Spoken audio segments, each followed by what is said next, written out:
অনেক সুন্দরী চাঁদপুরের।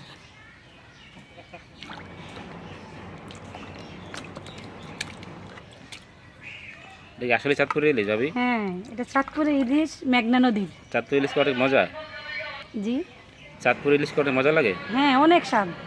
চাঁদপুরের ইলিশে তোমার মজা, কিন্তু সিলভার কালার দেখছেন, এটা কোনো লবণাক্ত পানির মাছ না, চাঁদা নদীর মানে মাছ। সাগরের মাছ না, একদম চাঁদপুরের মেঘনা নদীর। হ্যাঁ, এটা কেমনি বোঝা যায়? এটা বোঝা যায় যে ওই যে সাগরের কালার মাছটা লাল আর এটা হচ্ছে সাদা, সিলভার কালার। আচ্ছা, তো এখন আপনি কি করবেন এটা দিয়ে? এটা কি মানে এখন কি কাটাকাটি করবেন নাকি? না, আমি এখন এটা চুইলা খালি আস্তেই রেখে দিব।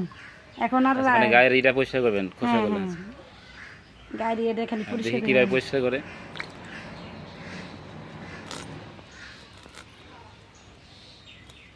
সারা দেশের মানুষ কয় চাঁদপুরে নাকি ইলিশের অভাব নাই, আসলে কি চাঁদপুরে ইলিশের অভাব নাই? আল্লাহর রহমতে ইলিশ মাছ আছে চাঁদপুরে। আপনারা স্বপ্নে ইলিশ মাছ খাইতে পারেন, এই তো? হ্যাঁ, দাম কিরকম এই জায়গায় ইলিশের দাম? ইলিশের মাছ আগের থেকে অনেক চড়া দাম, মানে অনেক সব জিনিসের দাম বেশি না, এই জন্য সব কিছুর দাম বাড়তি। জেলেদের সব কিছু তো পোষাইতে হইব। মানে মানে দাম, ইলিশ মাছ পাওয়া গেলে দামটা একটু বেশি হয়। হ্যাঁ, দামটা বেশি। তাও তো মানে একদম নদীর টাটকা ইলিশ খাইতেছেন, তাই না? হ্যাঁ কোনো হ্যাঁ, বরফ এটা টরফ কিন্তু দেওয়া নাই। বরফ নাই, কিছু নাই, মাত্র নৌকার থেকে উঠে এনেছি আমি আর পায়া। বাজার থেকে কিনতে গেলে তো দেখা যায় যে অনেকদিন আগের বরফ রাখা। হ্যাঁ, ফ্রিজের মাছটা আইনা বিক্রি করে।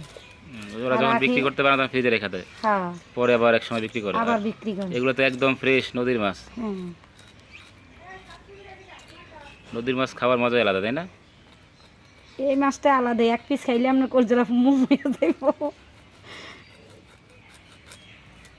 এই হিডটা হালাই কি লিগা, যেমন বুকের কাটারা আর না লাগে খাইতে গেলে, আর হয়তো বুকের মুখে যেন কাটা না ঢুকে। আচ্ছা, মার না ঢুকবে, যে ফ্রেশ থাকবো না, আর কোনো আর লাগবে না।